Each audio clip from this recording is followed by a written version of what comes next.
صغيرين او شويه بن كده صغيرين، اي حاجه عندنا ممكن فوق الوش يعني، وتمام او كده. حاجه كده عظمه قوي. واحد قهوه فرنساوي كده بصوص الكراميل، بطعم الكراميل، حكايه زي ما انتم شايفين يعني. الريحه لو واصله لكم مش هقدر اوصف لكم كميه السعاده اللي انا فيها من الريحه بتاعه القهوه الفرنساوي.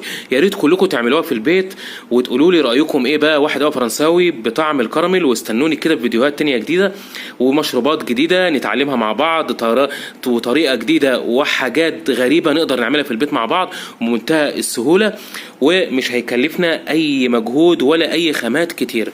استنوني في الحلقه الجايه ان شاء الله. كان معاكم احمد الشناوي. ما تنسوش تعملوا لايك وشير، واللي ما اشتركش في القناه يشتركوا بسرعه جدا. مع السلامه. بس خلاص.